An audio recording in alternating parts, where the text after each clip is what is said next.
Nathan, I think I might be a mutant. Okay. Okay, give it to me. Give it to me. You might be a mutant? What does that mean?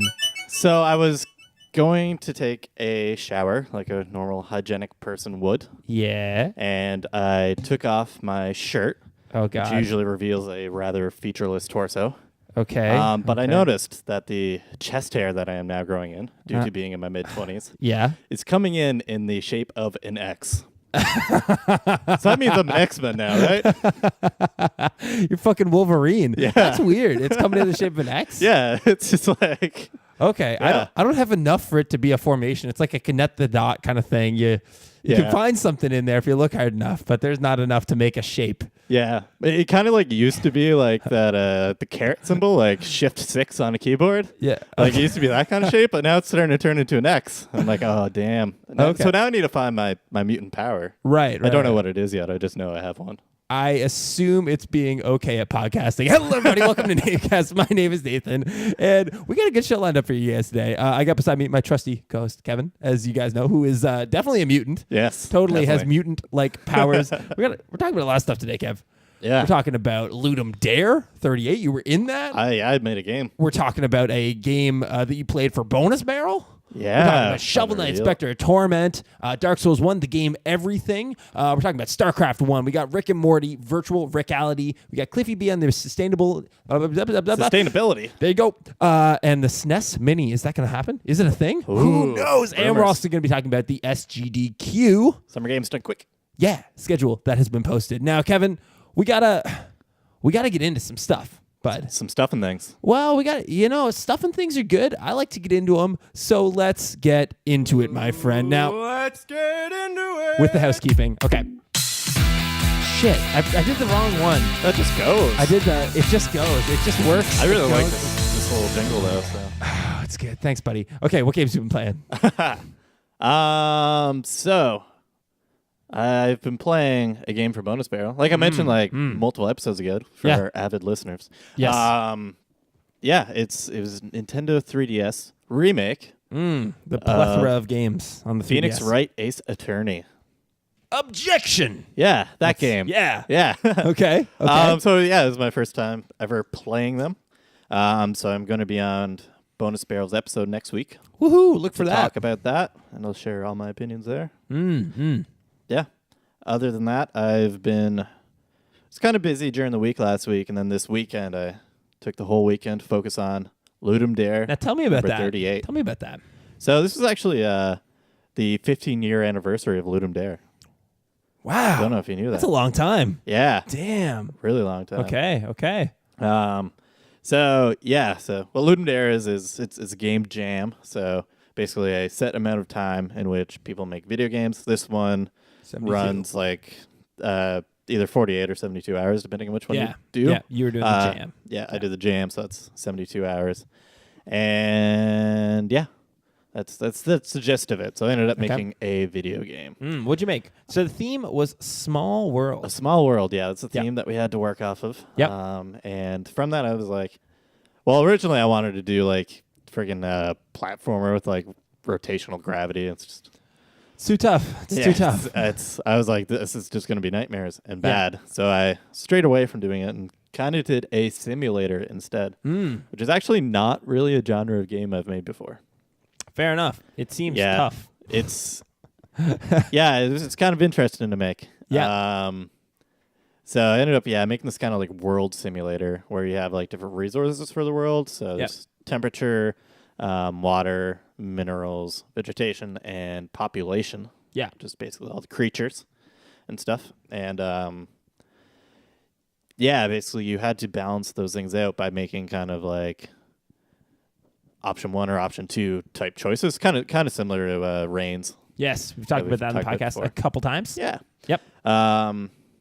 And the whole kind of theme I put around that to kind of contextualize what you're doing is so stupid. It's so funny. The Roman gods. So it's like the Roman gods, except they're all the bros. bro-like. It's awesome. Give me some of their lines. Some basic of the lines are bitches in just there, too. ridiculous.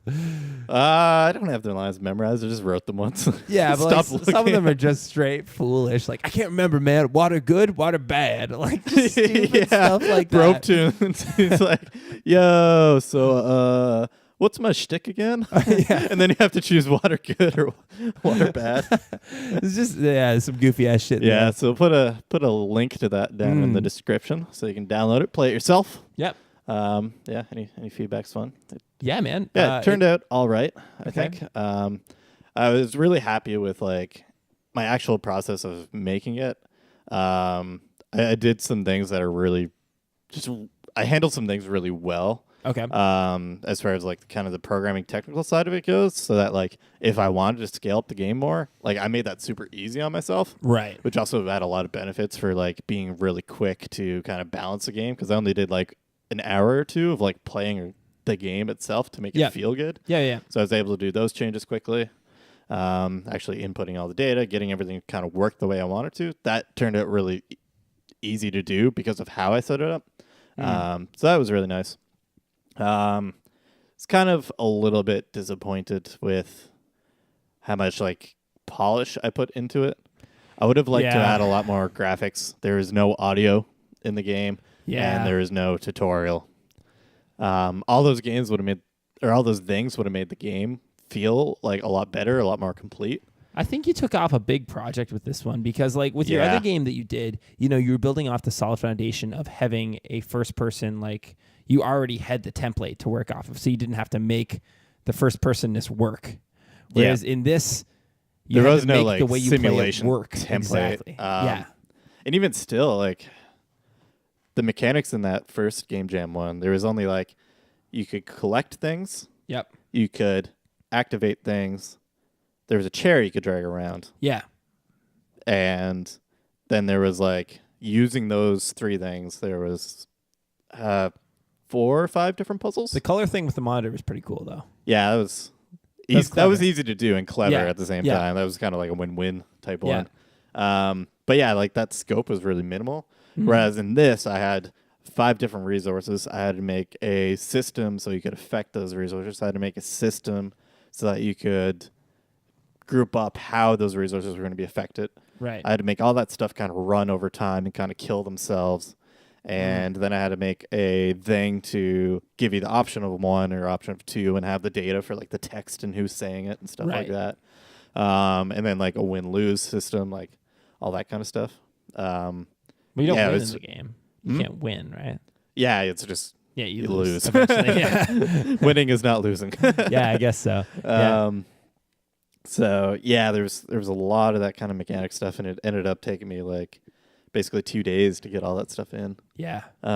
Whereas I remember with the last Game Jam, I had pretty much all the mechanics in place early morning Sunday. Yeah, you're just polishing up. And I polished for the rest of the day, and that made that feel very good and complete as opposed to this. I think you took off a bigger project in a way. Yeah. I think. It's really cool. It does seem like, from what I've seen of you play the game, it's a fight for vegetation. It's usually what it comes down to. Yeah, it's kind of what the balancing kind of turned out to be. But it's sort of interesting because you're fighting to keep your vegetation up, but you're, depending on like how hard you're doing that, your population's probably dripping over time. Yeah. And your minerals are probably dripping over time as well. Right. And you need to keep your minerals up above a certain point, or else your vegetation and your population will start dropping. Right.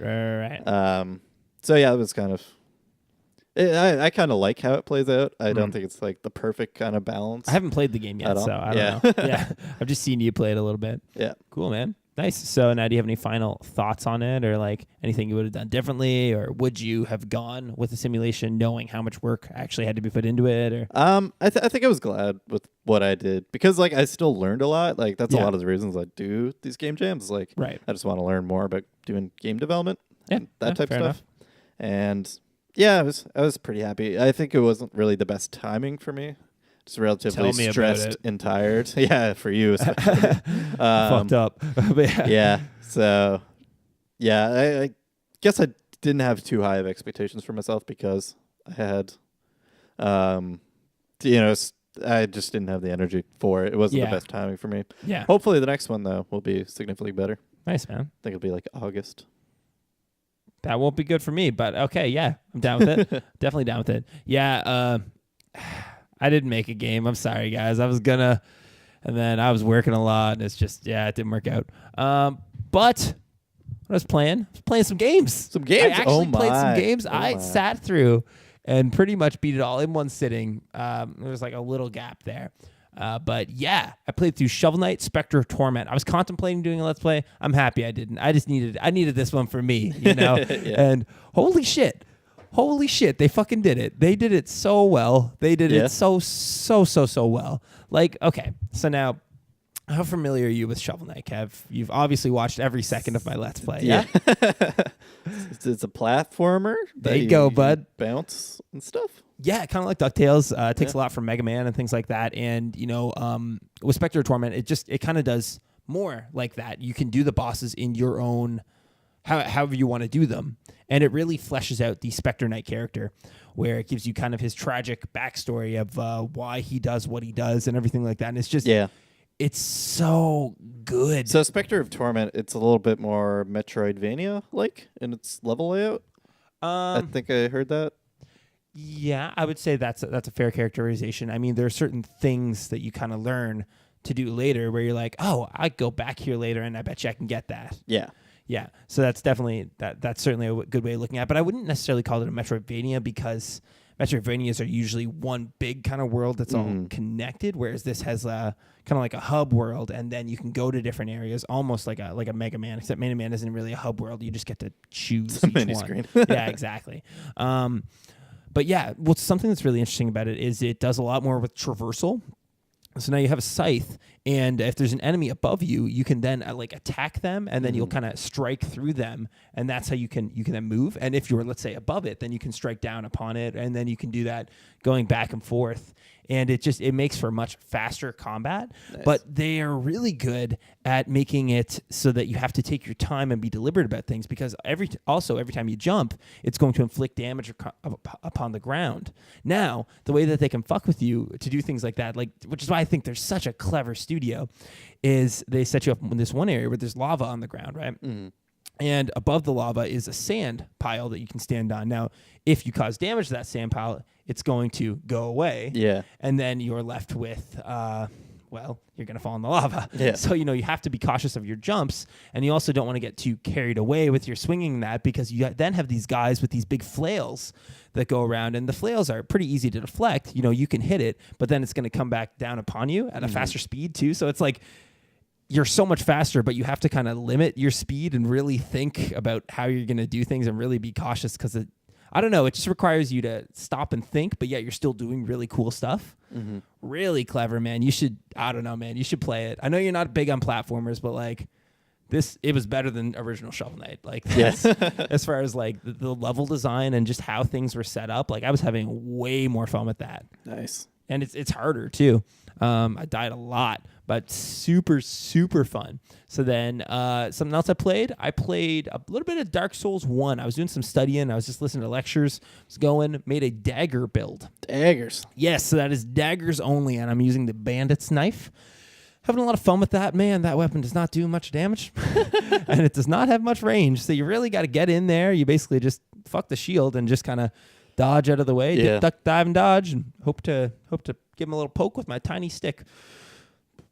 Sounds like a winning Dark Souls strategy. It's pretty standard for me. It's kind of my life at this point. And then the other thing I played was Everything. And I don't know, man. It seems like it's a game called Everything, just to be clear. Yes. Yes. I didn't actually play very recent all release. of the games in existence. I don't know. It seems interesting. I kind of like what they're doing there, whereas like you start off and you're like this bison and you move around, but the animation style it kind of like jumps in between movements, and you just kind of flip over on your edge, and there's like maybe four animations to complete a full flip. So it's just like poof, poof, poof, yeah, and then you flipped. And I've talked about it in the show a lot before. I think I get motion sick real easy, and I was unable to play this game. Like I don't know, the story seemed cool, the ideas behind it seemed cool, but like I couldn't do it. So if you out there are able to handle it, play it. Let me know what you think of it, so then I can live vicariously through you, and that would be fantastic. Yeah, I watched a review for it. That animation is really weird. So you'll control like a deer or something. Yeah. And like it'll be standing up normal, then you'll move forward and it'll be like its face will be in the ground. Yeah. And then its back will be on the ground with another like front flip thing, and then its butt, and then it's fully round. Yeah, I don't think my stomach could handle it. It's like, no, it doesn't understand what's going on here, and it just fucked me. It's weird. Fucked me hard. Yeah, it wasn't good, man. So now, moving on from this, are you ready to get into the news? Yeah. Stuff? Yeah, dude. Cool. I already played. I'm gonna play it again, Kev. Let's get into it, bud. Let's just get into it. Cool. So now we got a lot to talk about here. Yeah. Hold on. A bunch of things. So starting it off, a couple weeks ago, you talked about Starcraft, and it is getting a remake. What is it called? Starcraft Remastered, I think. Yeah. Now, since that has happened, we got Starcraft 1 that has just been released, and it's free. Yeah, so they announced they were going to do this at the same time. Yeah. And yeah, I think it's pretty cool. It's kind of like a stopgap until Starcraft Remastered comes now, out. how do you think this is going to impact best. Remastered? Because personally, then I wouldn't feel inclined to buy Remastered at all. Or would it just get you stoked on it, do you think? I'm not really sure. Remastered is still going to have a lot of different like benefits to it, such as like matchmaking, Right. stuff like that. It'll look a heck of a lot better. Yeah. So I think it'll also run better too. Like this still has like limited resolutions and stuff like that. It does, but they did add a lot of improvements to it to make it like work better on modern machines. Yeah, which is they nice. did do that, which is good. And yeah, I'm not really sure. Like it's certainly an interesting decision. Like got to be like, well, what do we do with StarCraft 1? And they were just like, make it free, which is I think it's best for people. It just gives them more choices, right, and stuff. But I think it'd be pretty cool if StarCraft 1 players can actually play with StarCraft Remastered players. Okay. At the same time, because apparently they're pretty much the same thing, just one has different graphics. Now, if I was head at Blizzard, big hoity-toity Blizzard man, I would say fuck no to that. Because, like, if your friends are getting it, I would want you to pay me to, you know what I mean, to be able to play with your friends on the cool new one. Well, it's kind of like, how much work is this for them to actually do? Right. Especially if they're already doing that remastered stuff. Like they probably figured out some of this stuff anyways. Yeah. So I don't know. It's kind of good though because it'll get more people into playing StarCraft because there's this free option for them to try. Right. As opposed to like having to put money down on the HD remake. But then if you're playing the free version, like why would you be inclined to buy the other version just because it's nicer looking? Well, yeah, nicer working, a lot more kind of modern things added into it. And I am guessing it'll be cheap as well. Then if that's the case, would it even be fair to have the two players be able to play against each other? I think so. You think so? Yeah. Okay, so the game itself isn't too altered. The gameplay is not altered at all. Okay. Like, so then what's the purpose of buying the new one if you can get the old one for free? Because it'll look better. So it'll just look better. It'll look better. It has like matchmaking shit. Like matchmaking is fucking huge. Okay. Like that's like, yeah, that alone makes it a heck of a lot better. So a lot more you playable. Can't do that in original StarCraft? Then how There's like server stuff, but like yeah, you need to join a server and find somebody on that server to play against. Okay. And server support is significantly lacking given that it came out like long before like modern I shouldn't even say modern. Before like FPSs really took off on the computer. Right. StarCraft was already out at that point. Yeah. And those FPSs are what like made developers learn how to do servers and stuff. StarCraft's older than that, so it's got like a whole bunch of just kind of crud and just kind of like nonsensical system. Yeah. For that kind of stuff. Remastered won't have that. It's going to have its own menus. So then how would you propose so then how would the original StarCraft players play against the remastered players? I don't know. I'm not sure if they can. Oh, okay. But like feasibly they would be able to because it's the exact same game. Right. At its base. Like the then gameplay if you can already the same. play against those people and you have the benefits of the new matchmaking because they can just add you to it, then why bother getting the new one? This is the point I'm trying to drive home here. I think I know. you're doing it for me. No, not really. I think so. Because the like only thing you're coming back to is that it's prettier. Who gives a fuck? Matchmaking is a big deal. Like, right. But if I can already play against those people, then like, why would I? You know what I mean? Except you can't. Like, you can't search to play against other people the same way. Okay. Right? Starcraft is like way less fun to play against like friends over and over again. Okay. Like, you want to play against different people. That's where a lot of the fun is, and where Right. a lot of the learning and that kind of stuff is. But you wouldn't be able to do that in the theory you're proposing, that you'd be able to merge. If they're both able to play, why would they not? You know what I mean? Like One doesn't have random matchmaking. Like, I assume for this new one as well, they're also going to do like some sort of ladder and ranking system. Okay. That kind of stuff. That's stuff that motivates players to play. Well, no, that. There's you know, an actual. it'll be an actual fucking online system Yeah. instead of shitty ass servers. It's that from shitty, a long while eh? ago. Yeah. I never don't know. played Even games like back I don't know then. the first Counter-Strike. Like even those servers were fucking shitty and stupid working. And this is way older. Like. Yeah. Okay. You're starting to sell me out a little more. See, at first, I don't know. I can't get into the whole, I'll get it because it's nicer looking. I don't know. I think it's like it should be a big enough difference. Like you'll have to play. I think it's like 640 by 430. Is that right? Yeah, 640 by 640 by 480. Yeah. That's 4 by 3. Yeah. So what do? Do you stretch high across your monitor and then you have rectangular squares, or do you just have giant black bars on your side? Black bars look cool, man. Yeah, they go well with those cool. pixels that are like 6 by 6 on your screen. Like looks great. It's a big difference. Retro. It's a big difference. It's retro. Okay. It's not retro if it's not a CRT. Well, going on to the retro. That's a big debate actually. Whoa. Okay, what do we actually, got? yeah, this can lead into SNES Mini as well. Tell me about the CRTs. What we got here? So, cathode ray tubes. One of the big arguments against kind of emulation and that kind of stuff is that the games don't look how the developers intended if you're putting them into some sort of monitor or TV that is not a CRT. Because CRTs blended pixels together and stuff.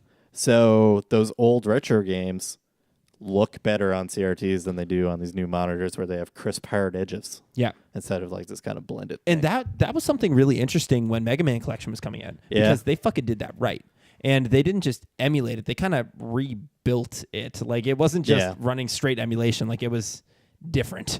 Yeah. And they also had a mode where it would blend it like what you're talking about. And they would make it look like that. And I think that was even the standard mode they came with because they're like, this looks better. Like this is how it's intended to look. If you're looking at it in super crisp fucking HD, it's there's pointless. like different color ranges and stuff as well. So like it's like if you go back and like NES games particularly, because they had limited color palettes, like those color palettes were like meant for the 256 colors that NES could output, not the 17.7 million colors that your monitor can output. So like how you map those, like that's always wrong. Yeah. Compared to what it should be, like with the CRT and the old NES, like running through a freaking forget what that cable's called. You know, the one you'd use for your TV. Not component, but it was like coaxial. Coaxial, that's the word I was looking for. Yeah. So now, but it's annoying dealing with all those old cords, Kevin. You know, you got the coaxial, you got the components, you got the this and that. You know, wouldn't it be nice if they just like, I don't know, recreated the SNES? Like, wouldn't that be cool? No, just like they did. We got the rumor mill going on here. Yeah, so they recreated the NES, which for some reason they canceled. I don't know why they. I mean, I don't know. I guess it was going to be a limited run. We all knew it was going to be a limited run. Sort of. You assumed that. Now there's rumor of the SNES Mini, and it makes sense. Yeah, it makes a lot of sense. Yeah, like a lot of people, like I remember when that NES Mini was like first announced. A lot of people were just like, "Yeah, they should do a SNES Mini." There's more SNES games that I like. Yes, SNES had a way better lineup of games. Like, there's no getting around that at all. Yeah, and now they're doing it, which they're rumored not confirmed to be doing it. Not confirmed. Yeah, I think it makes a lot of sense. Yep. Like if they plan for just a limited run of the NES, and I don't know, it excites me, so I want it.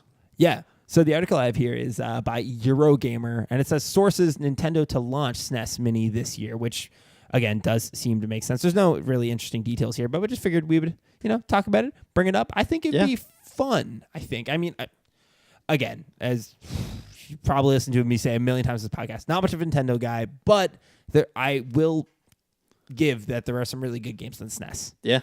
You got Lots of classics that I haven't played before either. So like that'd be really interesting. Like I'd like to pick one up, but I don't know. Will they have supply issues again? Will the core be long enough? Will the core be long enough? Yeah. Yeah, they're bad about that. The supply issues specifically. But yeah, I don't know. I'd be interested to play because like I think I played a Zelda on there. It was Link to the Past, maybe. Link to the Past would be the one. Yeah, it was fucking rad. Yeah, really, really cool. I remember my buddy and I figured out a puzzle with that. It was something was on a bookshelf, and we couldn't figure out how to get it. Then we got running shoes, and we're like, "What if you just ran into the bookshelf and then it fell off?" And it worked, and we were like, "No way!" That's cool. Yeah, we were stoked. I mean, I don't know. It didn't seem obvious at the time, so we were just really excited that we actually figured it out. Yeah. And yeah, just other things like that. Oh yeah, shit. This had Donkey Kong. Oh man, Donkey Kong Country. The Donkey Kongs were good. Yeah. Super Mario RPG. I didn't like that. Yeah, I want a lot to of people did, but yeah, I like Paper Mario. So, yeah, you know that's kind of the successor, the spiritual it successor, is. as you would. Yeah, dude. So I don't know. I think a SNES Mini would be nice. It would be. I hope it exists. Yeah. So now, if they continue to do that, do you think they're just gonna keep on trucking and make the N64 Mini, N64 Mini, GameCube Mini? Oh man, the GameCube Mini would be so cute. Just be like this little tiny square with a handle on it. That would actually be really cute, like a little purse. Yeah. I don't know. I think it makes sense for the NES and the SNES, but going on from there, I don't know if past that's a little weird. Yeah. I don't know. Give it 10 years. Yeah, especially if they keep doing the controllers. Could you imagine them like putting out official N64 controllers again? I hope they don't. That would be funny. That would be something. I don't know if funny is the right word, but it'd be something. So coming off of funny and things that are just something. Now, Kevin, a show that you have not seen yet, but you should see it. It's really good. Rick and Morty. Yeah. It's great. It's goofy. It's got all kinds of dumb jokes and things like that. Now, they made a VR game. Ooh. But they did it right. And this is really what I want to talk about. They did a licensed game totally fucking right. So it's called Virtual Reality, and they teamed up with Alchemy. Alchemy. It's like Alchemy, but Owlchemy Labs. Those are the guys who made Job Simulator. Yeah. So, if you haven't played this game, it's goofy as all hell. Super goofy. Like, just goof town all over the top. Like, the way you exit levels is like you just eat a burrito. Like, that's how you get out. That's how you do it. Yeah, it's great. Yeah, that kind of stuff definitely fits up with Rick and Morty style goofy ass humor, and it just seems like such a perfect fit for the nature of the show. And I don't know, I think they fucking nailed it. So like, why don't we see more of shit like that, of like a studio that is perfect at doing this type of thing team up with a product that's good? Like, why don't we see more of that? I think part of it's just that like there's a reputation for licensed things to be bad. Yeah. And people just want to stay away from it. That kind of affects perception of, I think, things on both sides of the like film TV industry and the games industry. Right. They're like, the games industry is like, licensed games don't sell that well. But they're easy to make and they have a certain guaranteed income, but they'll never sell super amazingly well. But you know what? We've been getting things that are bucking that trend. We get studios like Rocksteady who just fucking knock out Batman games and they're awesome. And we get like Obsidian working on fucking South Park game that's like an RPG. Perfect fit. You know what I mean? So I don't know. We get things like that. So yeah, it's starting to get away from that a little bit. And yeah, I think this is kind of more example. But like I think like for the TV people as well, they also kind of see it kind of the same way. It's like, it's just a sellout type thing to make a video game. Yeah. But if you have something really different, like Rick and Morty, and I'm sure there's a lot of other shows that kind of like, they're made with a lot more fun rather than business sense kind of thing. Yeah. It is great that they're still successful and that they're like, it's even more awesome when they're willing to do like a collaboration with a game studio to make a game that like fits super well. Yeah, well, it definitely seems like the studio that actually makes the product, especially if it's an animated show, they have to be well integrated kind of with the studio that's involved in the game. Yeah. Like that's what happened with South Park, and people were like, holy shit, it's like an episode of South Park. And yeah, it was. And that's a big part of it, right? Like they really collaborated with that team, and that's why it looked and did so well. But like, I don't know, something that I get a kick out of is that you get really big properties that still make really shitty games with them. Like, it wasn't even that long ago. Fucking Walking Dead, the biggest TV show out right now. Yeah. And they came out with a Survival Instincts. Do you remember that? Yeah. Fucking trash. It looked like hot garbage. But what is amazing about that is that at the same time, there was another game that they were barely even pushing, like the actual like Walking Dead TV show, and like ads weren't running for, the fucking Telltale Walking Dead, which was awesome. Yep. Really good. And like that had no tie into the shows. They decided not to do anything like that. Like I don't know. I don't understand how they can be killing it on one. And so obviously they get it. Well, no, they don't necessarily get it at all. So I don't know. I don't even know how that happens. You know? I don't have an answer for you. Some people just don't get it. Yeah. I don't know. As we age up, do you think that's going to continue to be an issue? Because I mean, the people that are then becoming CEOs now, they're guys like us. They're guys that grew up with games. They're men and women that grew up with games and like actually know how it's done right. Yeah, I think games will just become more normal. You know, if you grow up with games, then you're good. And I think it's like everybody like 40 and up is grown up, or 40 and down or younger. Yeah. Whatever. You know what I'm trying to say. I have no idea. Yeah, I guess. Yeah. You know, they've all grown up with games. And they're starting to get into kind of more leadership roles and stuff. And that'll just continue. Hopefully we'll see some changes. Good stuff. That'd be good. That'd be very good. Now, coming off of that, as we do. Now, okay. We got Cliffy B here. Do you know him? Have you ever heard of this guy? Clifford Blazensky. You got it, buddy. Now, he was involved in Epic Games for a very, very, very long time.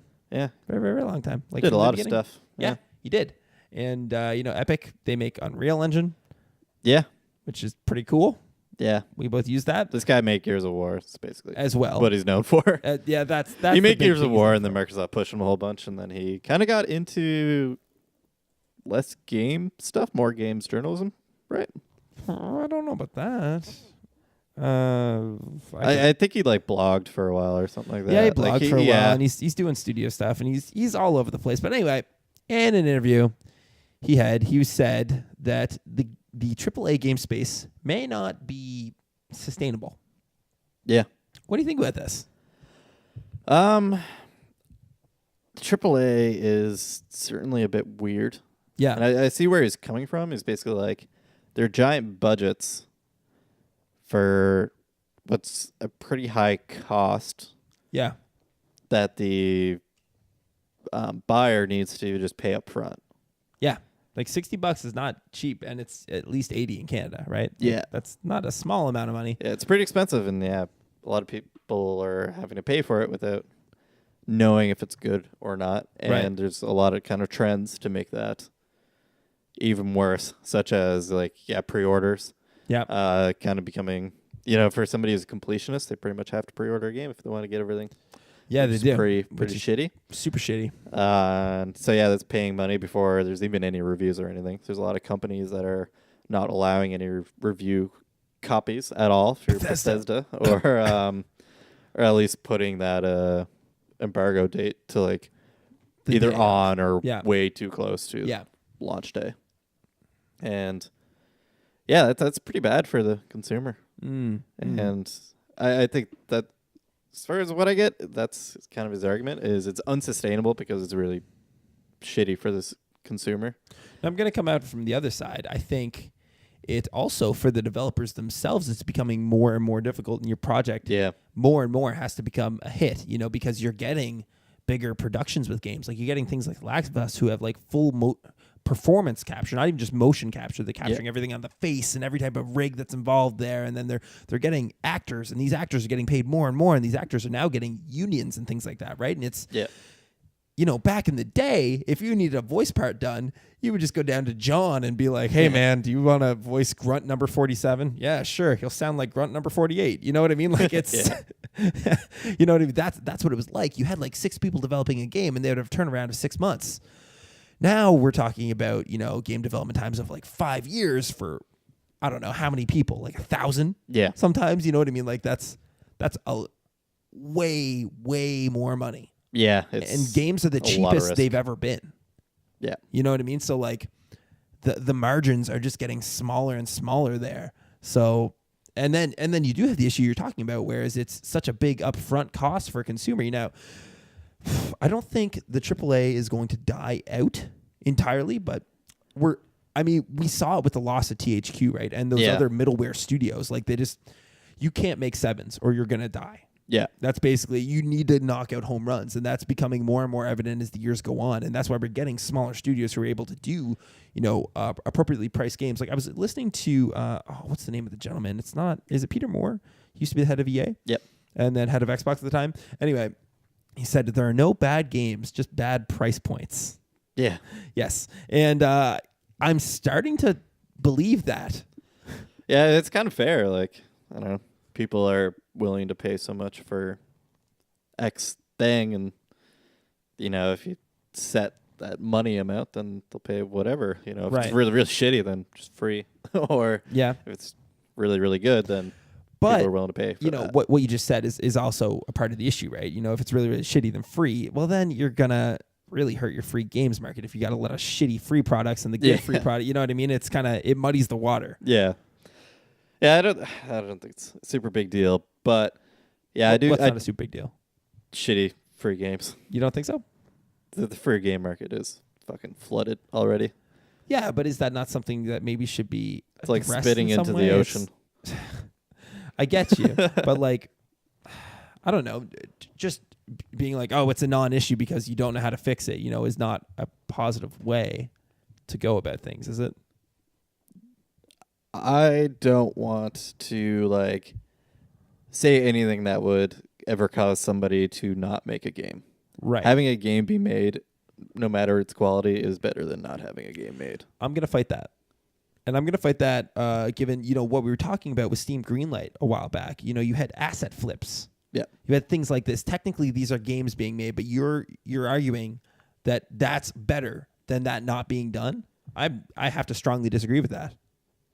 That isn't better because Steam is a curated store and some people can't get in there. Right. And these people are taking advantage of already being in there. That's what's shitty about that. Okay. That game existing is still good. I wouldn't I argue don't that. think it should be on Steam, but the game should still exist. I'd rather have okay, it's the same gameplay, but I have this theme I could choose. That's a plus, right? I mean, I guess so, but it's very dishonest at the core, is it not? No, not really. You're literally just stealing someone else's work, giving them no credit for it, and claiming it as your own. That's what. If it's somebody else's work, then that's wrong.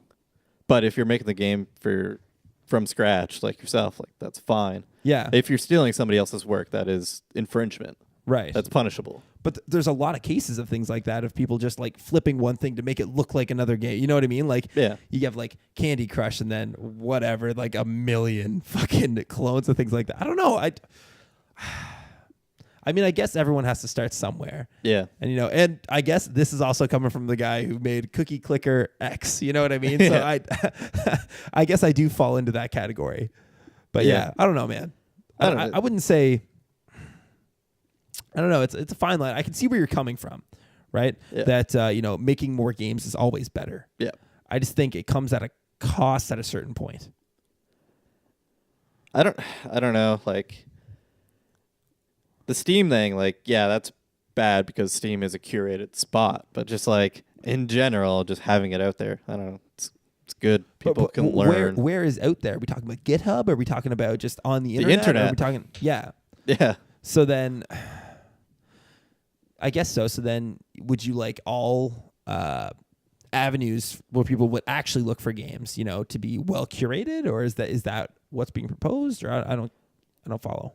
I think this comes down to options again. And there's a YouTuber I watched that did a really good video, kind of complaining about I think it was writing on games. I think that was the channel. Complaining about Total Biscuit and Jimquisition's stance on Steam stuff. Okay. And he was like, what they're complaining about is nothing. Right now, video game purchasing has a big issue in that there are not multiple choices for where to buy your game from. Steam is almost the only choice. Right.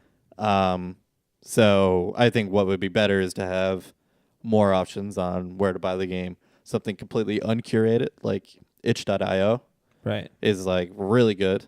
Having something super curated like Steam, should be more curated, in my opinion. Yeah. That's good, but I'd also like some steps in between those two things. And we don't have that at all right now. Apart from like some kind of niche type stuff like a GOG. Yeah, that's niche and that it's DRM free. Yeah. Always like it's kind of the specific set. Yeah. Okay. I get you there. Yeah. So I think as long as that curation and you have enough choice somewhere to buy your game, then yeah. That's good and works well with as many games existing as possible, no matter their quality. Right. Yeah. I agree with that to a point, but not 100%.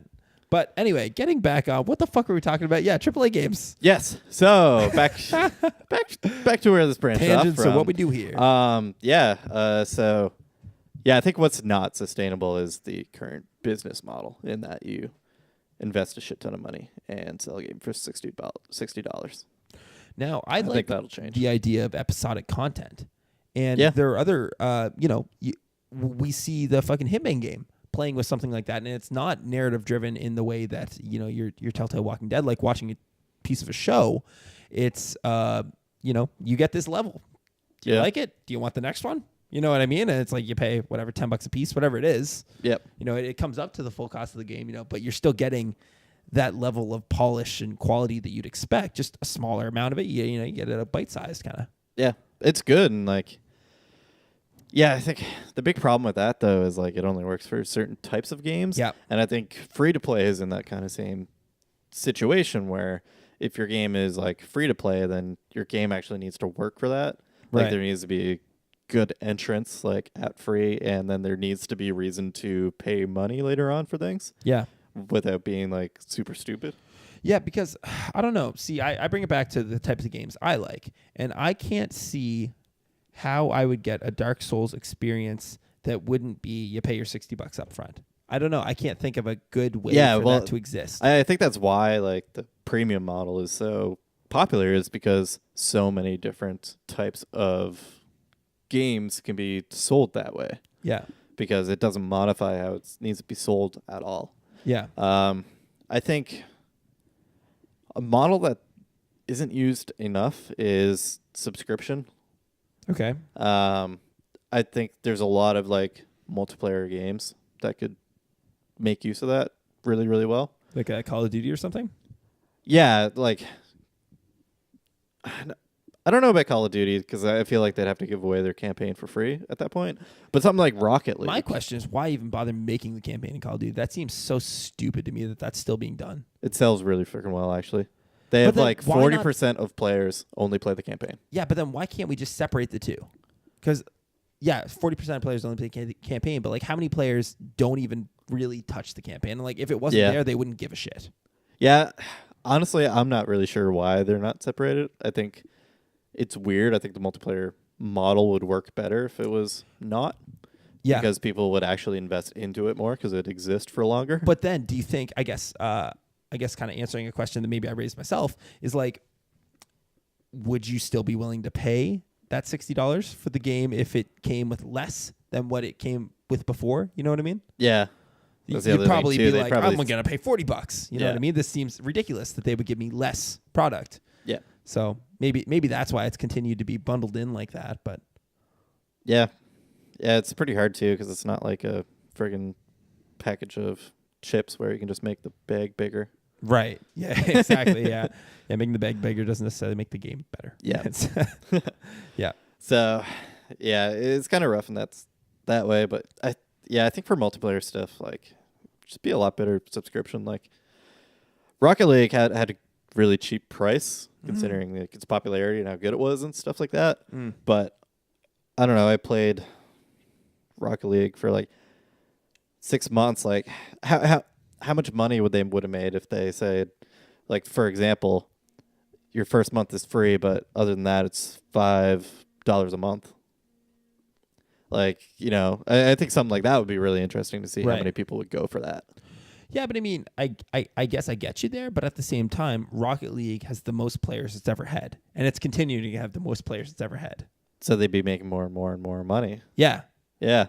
Yeah, no, which is interesting because Rocket League kind of broke the mold on that, right? Like usually games make their most at the beginning, not continuing on like that. So Yeah. I don't know. I think Rocket League is maybe a weird example to use because it's such an anomaly, but I get where you're coming from. Yeah, I mean, so it kind of relies on something making or having a good player base, which honestly all online games rely on that.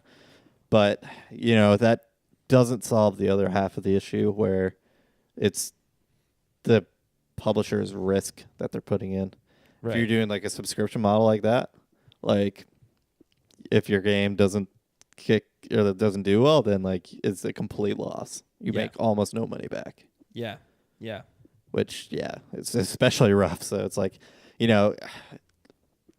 does a model even exist that is better for premium, both for consumers and for developers? Right. I mean, I don't know if a subscription model will ever work for me, and maybe that's why I have a tough time getting my head around it, because I'm not someone who plays a game for a long period of time. I get the new game, I play through it, and then I'm done. And maybe that's... You're in the minority there, though. I do understand that. And maybe, I'm, in 30, 40 years' time, I'll be like a relic of an old time. Yeah. You know what I mean? And like, I don't know, but I guess I have trouble getting my head around that, and I hope it doesn't all go in the other direction, because then there'll be just a group of people like me being like, but no. It happens, though. It does happen. It does happen. But you know what I mean? If that's the case, then there will be a niche for people like myself. Yeah. Honestly, I think, premium won't ever stop existing either. Yeah. Though, right? Like, I think for like a story experience, kind of much more similar to like a movie type thing, where you just kind of like sit down for so much time, and then at the end of it, you're done. Yeah. Like for that, I think premium makes a lot of sense. I think it's kind of a weird proposition in that it costs the developers a crap ton, and there's a much larger barrier to entry for the consumer than, say, a movie. Right. Like a movie, you're kind of expected to read the reviews first, and then go to it in theaters whenever you can. Right. And it's kind of like easier to just do that in general, as opposed to a game where it's like, okay, I'm going to spend a whole bunch of money, and the only time people are going to be talking about it is right at the beginning. So if I want to get in on that conversation, then get I should in on do the that zeitgeist. as well. Yeah. Yeah. I mean, that's part of the problem, right? Yep. Definitely part of the problem. And I was thinking about it right now. I mean, I think part of the reason why I am so inclined to get towards that premium model is I feel like a lot of people play games to kill time. Yeah. That seems to be a popular thing. And for me, that is never my intention, or I'm never looking to kill time. I'm always looking to get time back. Yeah. You know what I mean? Like, I don't know. Aside from the odd time when I'm just fucking dead after something. Yeah, exactly. Yeah. I cut out time for something like Spectre, and I was like, holy shit, I didn't know this was out. Like, I don't know. So I'm more interested in things like that. But anyway, I think it's, I think it's interesting, Kev. Now, the last thing we got here, just to kind of end our show a little bit, talk about it for a bit. We got SGDQ. Summer Games done quick. Yeah. The schedule has been posted. And the biggest thing, earth-shattering news. The earth has shattered because of this news, Kev. Metroid, Snuffy, you played the last day. Yeah. So if you guys have never seen Games Done Quick before, it's a speedrunning event for charity. Real fast. But they have a few traditions. Yeah. And one of them is the save or kill the animals kind of that one drive. Raises a lot of money too. So yeah, whenever you donate, you can kind of be like, I want to donate my money to save the animals or to kill the animals. And whichever one in Metroid, let's be specific here. They're not Super actually Metroid. Murdering animals. and so whichever one kind of raises more money is the one that the speedrunners have to do.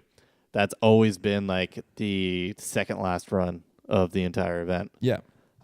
They've moved it from the final day to the second final day. Oh, they're still doing it. They're still doing it. Okay, they're just not doing it on the final day. But yeah, it's not a final day thing, which is really, really kind of interesting. Yeah. They actually have something unannounced in there as their second last game. Ooh. Their final game will be Earthbound, which is actually pretty nice. Oh, the last final game was Undertale, right? Yep. Yeah. So which was fantastic. Yeah. Highly suggest people go back and watch that. Also, Majora's Mask and Super Mario 64 on the last day. It's pretty sweet. And Dark Souls 3. Stoked. That's I pretty didn't get cool. a chance to watch the other one, but I heard it was good. Yeah, there's so the person who was supposed to run it is Distortion, who's like never shown his face on camera and stuff. He's a And good runner. Yeah, he's a really good runner. But I guess what he's been practicing is all bosses with the second DLC. Oh, okay. And at the time of submission, he didn't actually submit for the second DLC, just the first DLC, because that was all that was out at the time. Yeah.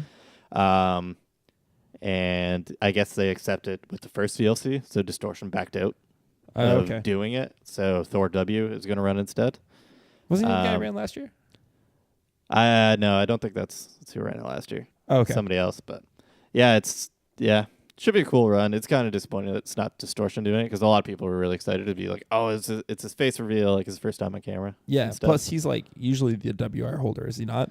He's like one of the fastest. Distortion, if not the fastest. Super good. Yeah. So pretty sweet. They're kicking it off with the Nier Automata. Ooh, you know what though? That's one of those games that like I feel like has gotten a lot of goodwill from fans, and like people are just really, I don't know. It's one of those games that like I feel like word of mouth is really doing that game justice. Yeah, it's another one of these things. It's like kind of surprising in the schedule. There's a lot of really new games. Normally they don't do really new games. Yeah, because they're less stable. Like things could change really close to the event, and like it could ruin the run or like completely change what they were planning for like that time slot that the run was in. Yeah, no, totally. So normally they don't accept before it the Persona 5 run, though. I said you better go to the bathroom before the Persona 5 run. Yeah, thankfully they're not doing that one.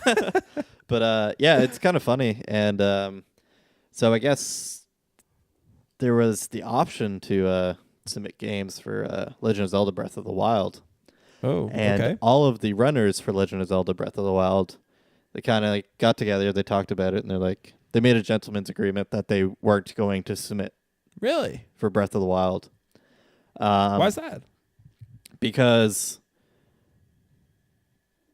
like it was like a week or two after submissions closed. Yeah. So that they didn't know what speedrunning the game was like at that point. Right. And they didn't know how much it would change in time. And right. It's a big open world game too, so it's like really weird and complicated. It's so pretty they're brand like new still for runners. Yeah. Yeah, so they're just like, okay, let's not do it for Summer Games Done Quick. We'll do Awesome Games Done Quick, which is the winter one. And then just a few hours before submissions closed, a runner with a pretty bad time made a submission. What an asshole. So yeah, he broke that gentleman's agreement, and so he's going to be running it. I mean, maybe I shouldn't call him an asshole. I don't know the guy. Maybe there could be some. He other might have not context been on that agreement. Yeah, I'm sorry. I take that back. I don't mean to call him an asshole. In the heat of the moment, I meant that, but now I don't mean it anymore. But yeah, I don't know. It's still kind of weird because a lot of like good runners that didn't submit at all. So I don't know. Are we going to be seeing Breath of the Wild at its best? Yeah. And I don't know. Why did they approve it? Yeah. Given how many changes it go through and stuff like that. But I don't know. It's weird. I am super happy there's going to be a Halo Combat Evolved Legendary speedrun. Oh, shit, dude. Solo as well, which is a really interesting run. Okay. And Luigi's Mansion 80% No Out of Bounds. Yeah, dude. It's back. It hasn't been in GDQ for a while, and it's like my favorite one. It's one of the few games I have speedrun. It isn't what got you in? Super Mario 64 is technically what got me into it, but Luigi's Mansion is the first one that I learned to do myself, and actually have a relatively okay time. Nice. Very middling. Cool, dude. Yeah. So that's Summer Games Done Quick. I'm excited for it. I think. Well, what are the dates? June or July 2nd? That's a long ways away. Yeah. We can celebrate Canada Day and then do that. Yeah. Woohoo. Fun. Cool. I think we're going to round out this episode. I do have one thing I want to say in this episode. I was contemplating if I was going to say it at the beginning, but I'll say it at the end.